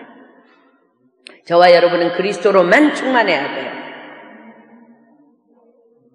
성령의 충만함을 받으라. 술 취하지 말고. 왜 충만해요? 우리 그리스도로 충만해야 된다는 거. 그리스도로 충만한 교회가 되어서 우리는 죽은 자를 살리며 병든 자를 일으키며 복음을 선포하며 하나님 나라의 확장을 위해서 꿈꾸며 기대하며 나아가야 돼요. 또한 우리가 그렇게 나아갈 때에 능력이 막 교회 안에서, 저와 여러분 안에서, 우리 교회 안에서 막 나타나야 되는 것이 정상이라는 거예요. 기억하십시오. 교회는, 저와 여러분은, 또 우리 교회 공동체는 예수 그리스도께서 이 세상을 통치하는 통치 사령부입니다. 그래서 예수님이 그렇게 말씀하셨죠. 네가 땅에서 무엇이든지 풀면 내가 풀고 네가 땅에서 묶으면 내가 무엇이든지 묶고. 우린 통치권을 가진 자들이라는 거예요. 그러므로 교회는 그리스도로 충만해야 하고 그리스도로 충만한 만큼이 그 교회의 파워예요. 우리 교회가 이제 이런 능력 있는 교회로 일어나야 될 줄 믿습니다. 아멘. 자, 크게 6번. 예수님이 다시 살아나시고 하늘에 올라가신 후에 제자들이 예수님에 대해서 가장 강조했던 것은 무엇입니까? 다시, 예수가 다시 살아나시고 하늘에 올라가신 후에 제자들이 예수님에 대해 가장 강조했던 것은 무엇입니까? 사도행전 2장 32절, 4장 33절 찾겠습니다. 사도행전 2장 32절, 4장 33절. 사도행전 2장 32절 다 펴볼게요. 제가 읽습니다. 이 예수를 하나님이 살리신지라 우리가 다 이 일의 증인이로다. 사도행전 4장 33절. 사도들이 큰 권능으로 주 예수의 부활을 증거하니 무리가 큰 은혜를 얻어. 예수님이 살아나시고 하늘에 올라가신 후에 제자들이 예수님에 대해서 가장 강조했던 게 뭐예요? 예수님의 부활 사건이에요. 부활. 왜 사도들은 그토록 예수님의 부활을 외치고 다녔을까? 그것은 그들이 부활하신 주님과 인격적인 만남을 가졌고 부활신앙 가운데 있었으며 부활하여 세상을 통치하시는 주님이 그들과 함께 계시기 때문이었습니다. 사람은요, 자기 속에 가득한 것을 말할 수밖에 없어요. 자, 누가복음 6장 45절 한번 비겠습니다. 누가복음 6장 45절. 누가복음 6장 45절. 예수님께서 이렇게 말씀하십니다. 누가복음 6장 45절. 누가복음 6장 45절. 선한 사람은 마음에 쌓은 선에서 선을 내고 악한 자는 그 쌓은 악에서 악을 내나니 이는 마음에 가득한 것을 입으로 말함이니라. 자신을 점검할 수 있는 좋은 기준이 되는 말씀이에요. 왜 화내요? 우리 안에 분이 가득 차 있으니까. 왜 염려해요? 우리 안에 염려가 가득 차 있으니까. 우리는 이런 찬양이에요. 찬양이 언제나 넘치면, 사랑이 언제나 넘치면 은혜로 얼굴이 환해요. 성령의 충만한 모습을 서로가 느껴요. 왜 그래요? 가득 차 있기 때문에. 이런 찬양처럼 불평불만하는 사람은요, 왜 불평불만해요? 안에 불평불만이 가득 차 있으니까. 지금 예수님이 말씀하고 계세요. 그러니까 넘쳐 나오는 거예요. 어떤 사람이 이래, 나 쟤 때문에 진짜 짜증나. 아니요, 쟤 때문에 짜증나는 게 아니라 여러분 안에 짜증이 가득 차 있으니까 짜증이 올라오는 거예요. 감사가 입에 붙어 있는 사람들 왜 그래요? 감사가 안에 가득 찼으니까. 예수님의 제자 그들은요, 부활의 주님으로 너무 충만해서 주님이 영원의 세계로 올라가신 것이 저와 함께 하심이라고요. 제 안에 계시다고요. 능력으로 역사하신다고요. 나를 통치하신다고요. 그래서 나를 통해 세상을 통치하신다고요. 이 사실을 주님을 체험하고 나니까 부활로 너무나 충만하니까 입만 열면 부활의 주님을 증거할 수밖에 없었던 거예요. 그들 안에 부활의 주님이 충만했으니까. 요즘에 여러분들은 무엇으로 가득 차 있습니까? 오늘부터 우리 모두는 정말 내 안에 계신 그 부활의 주님으로 충만해서 입만 열면 복음을 전하고, 입만 열면 찬양하고, 입만 열면 감사하고, 입만 열면 기도하고, 입만 열면 하나님 앞에 영광 돌리는 그러한 저와 여러분들에게 예수님의 이름으로 축복합니다. 아멘. 크게 7번. 예수님의 부활을 믿는 신앙은 실제 생활에 어떤 영향을 줄 수 있습니까? 예수님의 부활을 믿는 신앙은 실제 생활에 어떤 영향을 줄 수 있습니까? 로마서 6장 4절로 5절. 로마서 6장 4절로 5절. 다 피겠습니다. 로마서 6장 4절로 5절. 로마서 6장 4절로 5절. 그러므로 우리가 그의 죽으심과 합하여 세례를 받음으로 그와 함께 장사되었나니 이는 아버지의 영광으로 말미암아 그리스도를 죽은 자 가운데서 살리심과 같이 우리로 또한, 지금부터 줄칩니다, 새 생명 가운데서 행하게 하려 함이니라. 만일 우리가 그의 죽으심을 본받아 연합한 자가 되었으면 또한 그의 부활을 본받아 연합한 자가 되리라. 우리에게 부활을 믿는 신앙은 실제 우리에게 어떤 영향을 준다고요? 우리가 새 생명 가운데 행하게 하신다는 거예요. 새 생명 가운데 행한다는 것은 세 가지를 의미합니다. 첫째, 죽음의 공포와 세력을 벗어난 능력 속에 산다. 죽음에서의 자유입니다. 죽음의 공포와 세력을 벗어난 능력 속에서 산다. 두 번째, 2번, 과거의 죄와 상처를 벗어던지고 새로운 삶을 산다. 2번, 과거의 죄와 상처를 벗어던지고 새로운 삶을 산다. 3번, 주님의 지속적인 공급 속에 산다.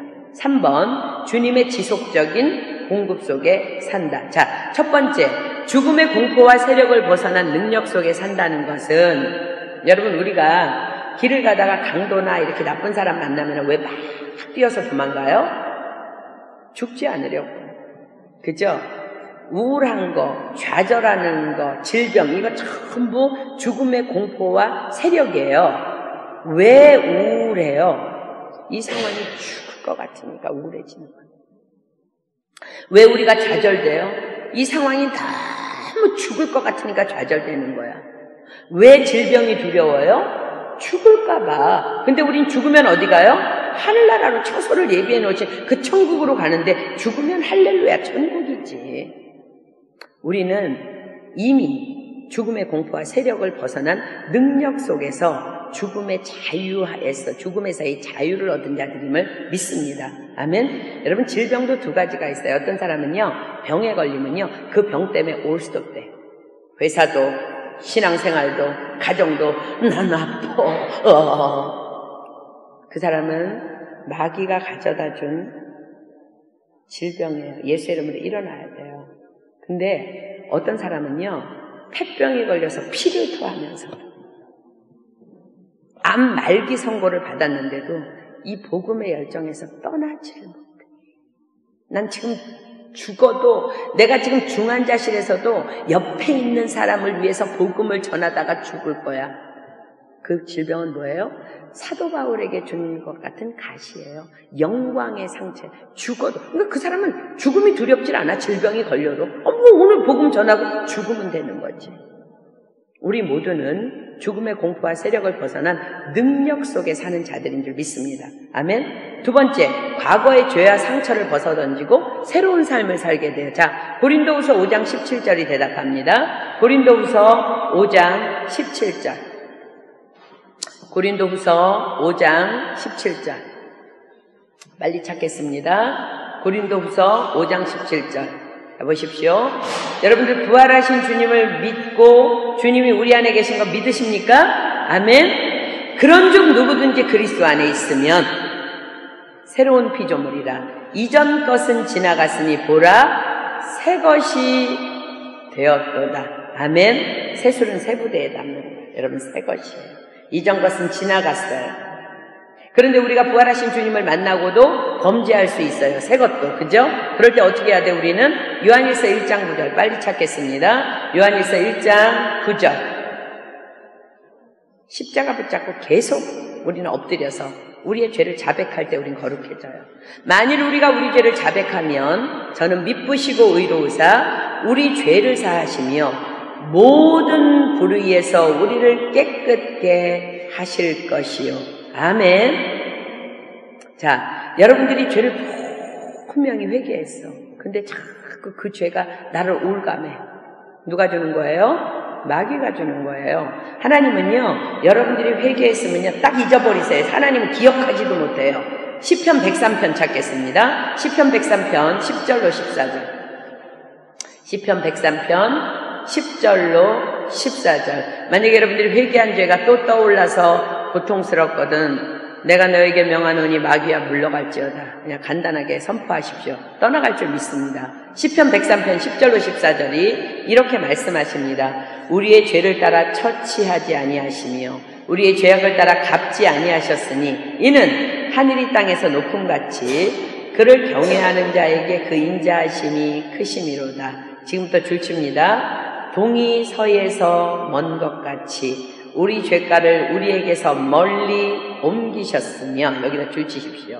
아비가 자식을 불쌍히 여긴같이 여호와께서 자기를 경외하는 자를 불쌍히 여기시나니 이는 저가 우리의 체질을 아시며 우리가 진토임을 기억하심이로다. 아멘. 여러분, 동과 서가 만날 수 있어요, 없어요? 절대로 못 만나요. 근데 우리의 죄를 우리가 회개했을 때 우리의 죄를 동이서에서 먼 것 같이 우리 죄가를 우리에게서 멀리 옮기셨대. 여러분이 회개한 죄는 끝난 줄 믿습니다. 기억나게 하는 건 사단이에요. 사단마귀에게 떠나가라, 물러가라 그러고 여러분 자유함 가운데 새 생명을 얻고 기쁨으로 달려나가야 될 줄 믿습니다. 아멘. 그 다음에 우리 부활신앙은요, 세 번째, 주님의 지속적인 공급 속에 살게 돼요. 영혼, 육의 지속적인 공급. 빌립보서 4장 보겠습니다. 빌립보서 4장 7절, 그 다음에 19절 두 개 볼게요. 7절은 여러분의 영혼의 평안을 지속적으로 공급받고요. 19절은 육적인 풍성함을 지속적으로 공급받는다고 말씀하십니다. 빌립보서 4장 7절, 그리하면 모든 지각에 뛰어난 하나님의 평강이 그리스도 예수 안에서 너희의 마음과 생각을 지키시리라. 영원하신 하나님이 이제도 오늘도 영원토록 내일도 우리를 평강 가운데 지키십니다. 그 다음에 19절, 나의 하나님이 그리스도 예수 안에서 영광 가운데 그 풍성한 대로 너희 모든 쓸 것을 채우시리라. 아멘. 주님의 지속적인 영혼육의 공급 속에서 우리는 살게 됩니다. 자, 크게 8번. 고린도전서 15장 14절로 19절을 읽으십시오. 자, 고린도전서 15장 14절로 19절 안에는요, 예수님의 부활이 역사적인 사실이 아니라면 현재 예수를 믿는 우리에게 어떤 문제가 생기게 될까에 대해서 기록합니다. 자, 고린도전서 15장 14절로 19절 제가 있습니다. 그리스도께서 만일 다시 살지 못하셨으면 우리의 전파하는 것도 헛것이요 또 너희 믿음도 헛것이며 또 우리가 하나님의 거짓 증인으로 발견되리니 우리가 하나님이 그리스도를 다시 살리셨다고 증거하셨습니다. 만일 죽은 자가 다시 사는 것이 없으면 하나님이 그리스도를 다시 살리시지 아니하셨으리라. 만일 죽은 자가 다시 사는 것이 없으면 그리스도도 다시 사신 것이 없었을 터이요 그리스도께서 다시 사신 것이 없으면 너희의 믿음도 헛되고 너희가 여전히 죄 가운데 있을 것이요 또한 그리스도 안에서 잠자는 자도 망하였으리니 만일 그리스도 안에서 우리의 바라는 것이 다만 이생뿐이면 모든 사람 가운데 우리가 더욱 불쌍한 자리라. 자, 예수의 부활이 역사적인 사실이 아니라면 현재 우리가 예수님을 믿는 부활을 믿는 자들에게 두 가지 문제가 뭐예요? 첫째는 우린 여전히 죄 가운데 있을 수밖에 없고요. 두 번째는 모든 사람 가운데 가장 불쌍한 자예요. 완전 사기당한 거죠. 그죠? 우린 지금까지 헛것을 믿었고 젊은 청년들은 내 청춘을 돌려다오 막 이렇게 되는 것 아니겠습니까? 예수 그리스도의 부활은 한 사람이 죽음 가운데서 살아난 이야기가 아니고 온 인류가 죽음의 세력에서 벗어났다고 하는 엄청난 의미를 담고 있는 구원의 사건입니다. 자, 여러분들 이렇게 한번 생각해 보세요. 어떤 나라에 전쟁이 일어났어요. 그래서 적군에 의해서 성이 포위되었어요. 그러나 그 성이 성곽으로 둘러싸였기 때문에 그 성곽을 지키면 적군이 쳐들어오지 못할 거야. 그리고 성곽을 침입하지 못하도록 성 외곽에 이제 성곽을 지키고 있지만 완전히 적군에 의해서 포위된 상태가 돼버렸어요. 그럼 당연히 어떤 결과가 나와요?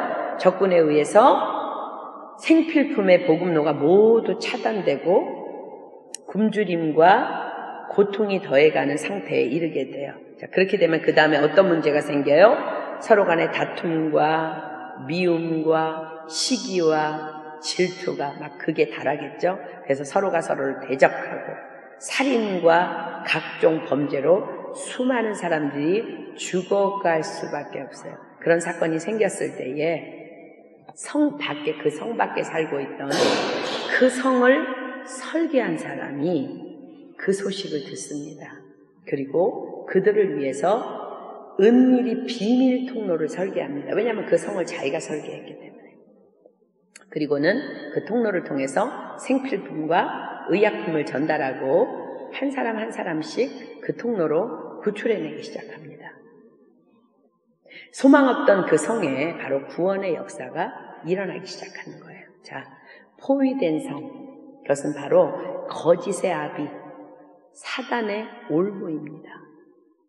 우리가 우리의 죄악으로 말미암아 정말로 거짓의 아비에게 사단의 올무에 포위되었던 우리를 얘기하는 거예요. 비밀 통로는 바로 구원의 방법입니다. 우리를 창조하신 그 창조주 하나님께서 죄로 인해서 사단의 권세에 올무에 묶여서 범죄하고 싸우고 시기하고 질투하며 죽어가는 저와 여러분을 위해 인류의 구원을 위해서 자신이 창조하신 인간들을 구원하기 위해서 친히 육신을 입고 이 땅에 오셔서 희생하기로 결정하고 인류를 구원해낼 비밀 통로를 설계한 사건이 바로 십자가의 죽음이며 그 죽음을 이기고 부활하심으로 말미암아 사단은 사망 권세를 가졌던 자예요. 그 사단의 올무에서 온 인류를 구원해내신 것입니다. 바로 그 비밀 통로가 구원의 방법인 부활 사건인 것입니다. 십자가 사건만 믿고 부활을 믿지 않는다면 우리는 구원받을 수 없습니다. 그분은 우리 죄를 위해서 십자가에 죽으셨고 그분은 사망 권세를 깨고 부활하셨습니다. 부활하셨기 때문에 영원의 세계로 승천하시면서 지금 우리와 함께 하시고 영원히 우리와 함께 하시는 줄 믿습니다. 히브리서에서는요, 이것을 많은 이들을 이끌어 영광에 들어가게 하시는 일이라고 말씀하십니다. 히브리서 2장 10절 한번 볼까요? 히브리서 2장 10절. 히브리서 2장 10절. 히브리서 2장 10절. 만물이 인하고 만물이 말미암은 자에게는 많은 이들을 이끌어 영광에 들어가게 하시는 일, 이것이 부활 사건이에요. 저희 구원의 주를 고난으로 말미암아 온전케 하시니 합당하도다. 그러므로 여러분, 그리스도의 부활이 없으면 우리의 구원도 없고 우리는 여전히 죄 가운데 있을 수밖에 없습니다. 동시에 우리는 허구를 믿고 있는 가장 불쌍한 자들이 되고 마는 거예요. 부활 사건이 없다면. 예수 그리스도의 부활은 기독교 신앙을 전체로 떠받치고 있는 토대이며 열쇠입니다. 그래서 반기독교 세력들은요, 그리스도의 부활을 거짓으로 만들려고 그렇게 많이 지금까지 시도해 왔지만, 이 공부를 하면서 우리가 살고 있는 이 시간까지, 우리까지 포함해서 수십억의 사람들이 변함없이 그리스도의 부활을 믿고 부활하셔서 살아계신 주님과 인격적으로 만나고 부활신앙 가운데 살고 있는 이 사실만으로도 그리스도의 부활은 적그리스도들에게 너무나 분명하게 증거되고 있는 것입니다. 크게 9번. 어떤 사람은 예수님의 부활을 믿지 못하면서도 예수님을 높이 평가할 수 있습니다. 그런 사람 많아요. 프랑스의 특별히 신학교 교수님들.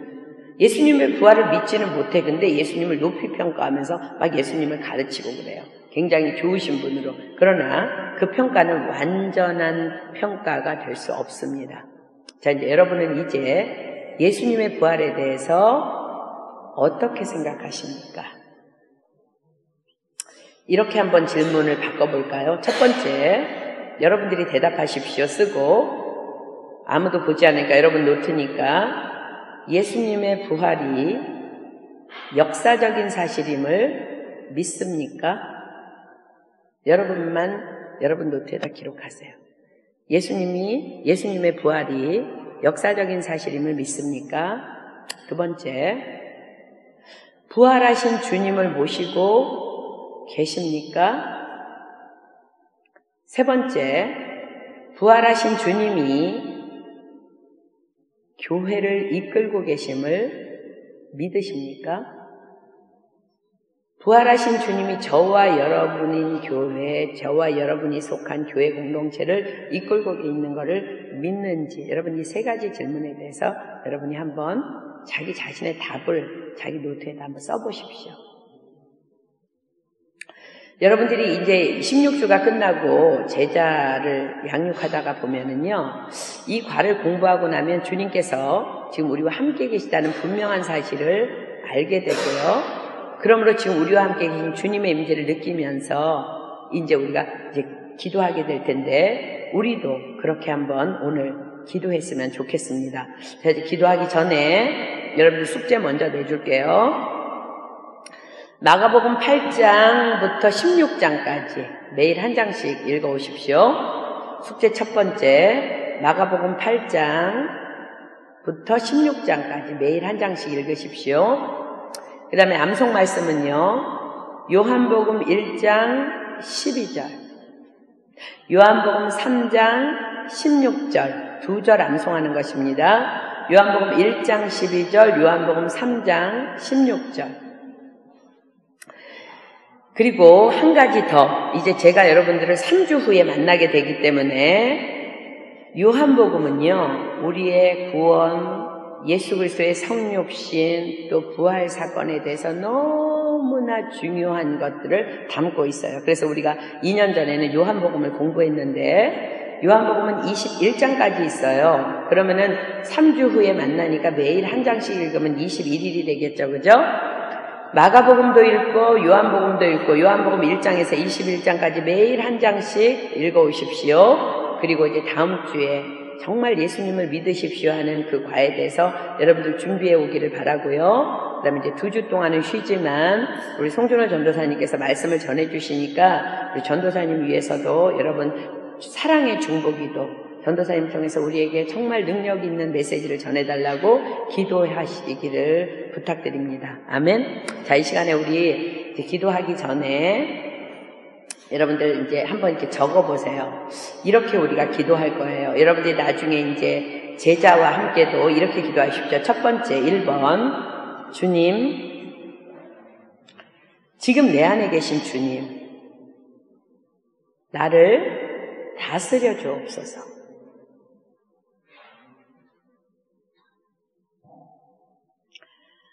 (1번) 다시요. 주님, 지금 내 안에 계신 주님, 나를 다스려 주옵소서. (2번) 주님, 내 손을 잡아주시고 내 삶을 인도하옵소서. (3번)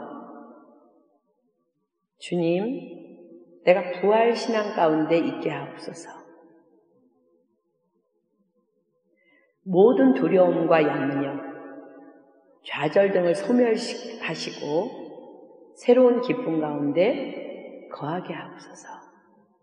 우리 하나님은 소멸하는 분이세요. 여러분들이요, 지금 정말 여러분들이 매일 기도할 때에 이 세 가지를 가지고 하나님 앞에 이렇게 직접 그 내 안에 주님 계시잖아요. 지금 우리 함께 하시잖아요. 영원히 함께 하시잖아. 그것이 부활신앙이잖아요. 주님께 직접 이야기하듯이 그냥 앞에 계신 주님을 바라보면서 그렇게 기도해 보세요. 그리고 어떤 때는 정말 주님이 너무 사모되고 주님 만지고 싶으면 손을 뻗어서 주님의 만지심을 기도하면서 막 기도해 보세요. 우리 찬양할 때 너무 이렇게 하나님 경배하고 싶으면 손을 올리듯이 주님 나를 좀 만져주세요 하는 마음으로 손을 뻗어서도 한번 기도해 보세요. 그리고 여러분들 이렇게 선포했으면 좋겠어요. 주님, 나의 매일매일 영원하신 주님, 나의 매일매일 하루하루 지금이라는 그 순간 나의 일평생에 주님과 이렇게 손잡고 걷기를 원합니다. 나는 그렇게 걸을 것입니다 라는 그 선포가 여러분들에게 있길 소망합니다. 자, 우리 찬양팀 나와서 주님은 너무 아름다우신 분이에요. 그분을 우리 찬양하고 한번 지금 내 안에 살아서 역사하시는 그 하나님 앞에 정말 오늘은 우리의 기도 제목이 아니라요, 나의 모든 것을 주님 앞에 드리면서 한번 주님을 1대1로 체험하며 만나는 그런 기도를 좀 했으면 좋겠습니다. 우리 주님의 아름다움은 우리가 말로 다 형용할 수 없다는 그 믿음의 고백을 하고 우리 기도하도록 하겠습니다.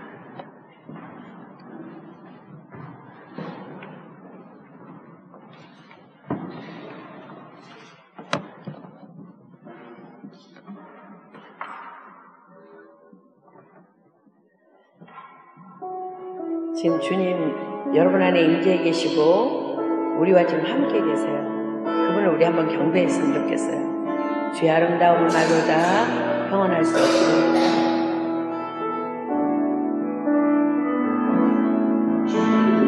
아름다운 말로 다 평안할 수 없고 주님의 그 놀라우심을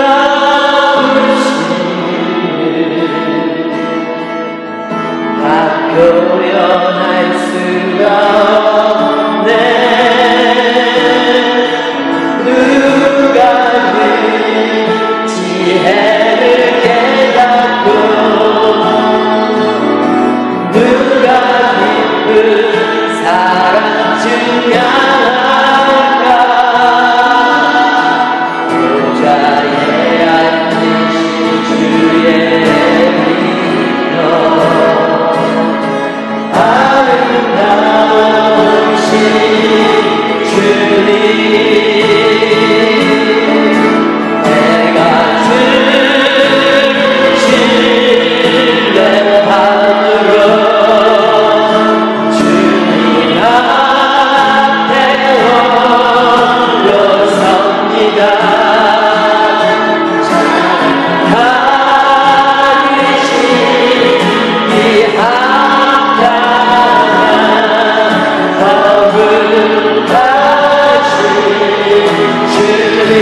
우리 오른손을 가슴에 대고 주의 아름다움은 부활의 주님은 지금 우리 안에 계십니다. 평안할 수 없고 주님의 그 놀라우심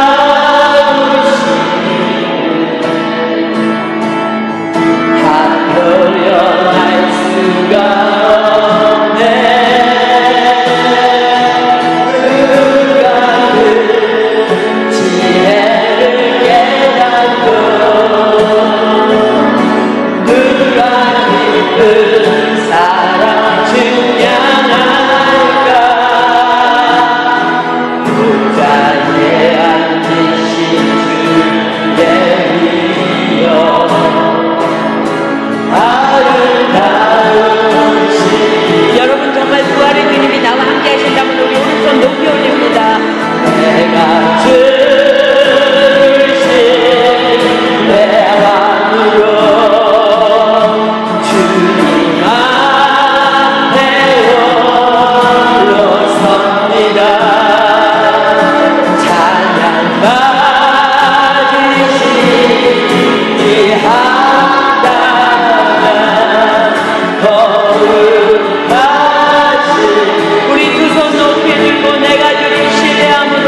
지금 여러분들 다 눈 감고요. 두 손을 가슴에 한번 모아보세요.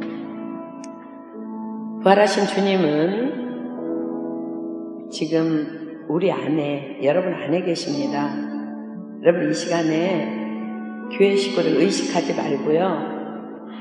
남편도 자녀도 학업도 직업도 비전도 다 내려놓고요. 지금 부활하신 주님만 만납시다. 이 시간에 여러분 한번 이렇게 주님께 말씀드려 보세요. 주님, 지금 내 안에 계신 주님, 내가 당신을 믿습니다. 주님, 이 시간 나를 다스려 주시옵소서. 주님, 내가 손을 내밉니다. 주님, 내 평생 내 손 잡아주시고 내 삶을 인도해 주세요. 주님, 이 순간뿐만 아니라요, 내가 평생에 부활신앙 가운데 있게 해주세요. 나에게 두려움과 염려와 좌절 등이 들어올 때 나와 함께 계신 부활하신 주님 소멸시켜 주시고 새로운 기쁨 가운데 내가 거할 수 있도록 내 일평생을 축복해 주세요. 주님, 내가 주님만 신뢰합니다. 지금 교회 식구들 옆에 있는 것이 아니라 내가 주님 앞에 홀로 섭니다. 오늘 기도할 때 묵상으로 기도해도 좋고요. 너무너무 그 주님이 감사해서 소리 질러도 좋고요. 우리 한번 주님 앞에 이 시간 간절한 마음으로 내 안에 계신 주님, 그분께 우리 한번 기도하도록 하겠습니다. 다른 기도 하지 마십시오. 부활의 주님만을 만나는 기도, 내 삶을 다스려달라는 기도, 나를 통치해달라는 기도, 그 기도만 주님 앞에 하도록 하겠습니다. 기도합니다. 하나님 감사합니다. 나바라바 여러분, 예수님을 믿는 자들을 핍박하기 위해서 다메섹으로 갔던 사도 바울은 그 다메섹 선상에서 부활의 주님을 만나고 부활의 주님으로 충만해서 이렇게 우리에게 권면합니다. 믿음이 없이는 기쁘시게 못하나니 하나님께 나아가는 자는 반드시 그가 계신 것과 자기를 찾는 자들에게 상 주시는 이심을 믿어야 할지니라. 그렇습니다. 부활의 주님은 지금 우리 안에 계셔서 능력으로 또 우리의 더러움을 소멸해 주시는 불로 임재해 계십니다. 그 하나님을 일평생 옆에 사람이 아닌 내가 주님 앞에 홀로 섭니다는 심정으로 늘 그 부활의 주님을 주님과 함께 동행하는, 그래서 새 생명 안에서 새 마음으로 새 기쁨으로 살아가는 저와 여러분 되기를 축복합니다. 이 시간 우리 다시 한번 주님 앞에 이렇게 고백할까요? 주님, 내가 주를 신뢰함으로 주님 앞에 홀로 섭니다. 찬양 받으시기에 합당한 거룩하신 이름. 두 손을 가슴에 모으고 주님, 내가 주를 신뢰합니다. 나와 함께 하시고 영원히 함께 하시고 나와 함께 계시며 동행해 주시는 주님, 나의 모든 필요를 아시고 늘 충만하게 채워주시는 주님, 내가 주님을 신뢰합니다. 주님 외에 다른 것 아무것도 필요 없습니다. 내가 주님을 신뢰합니다. 우리 정말 믿음으로 찬양합니다. 내가 주를 신뢰함으로 주를 신뢰함으로 주님 앞에 홀로 섭니다. 찬양 받으시기 합당한 거룩하신 우리 그 주님 두 손 높이 들고 내가 주를 신뢰함으로 주님 앞에 홀로 섭니다. 찬양 받으시기 합당한 거룩하신 주님.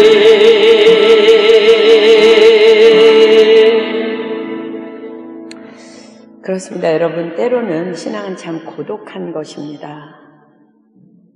내가 주님 앞에 홀로 설 때가 얼마나 많은지 몰라요. 그러나 우리에게 늘 위로가 넘치는 것은 그분은 지금 내 안에 계시고 나와 동행하시며 영원히 함께 계신다는 것입니다. 때로 여러분들 좌절이 올 때, 우울해질 때 부활의 주님 붙잡으십시오. 그분은 결단코 여러분 옆을 떠나지 않으실 줄 믿습니다.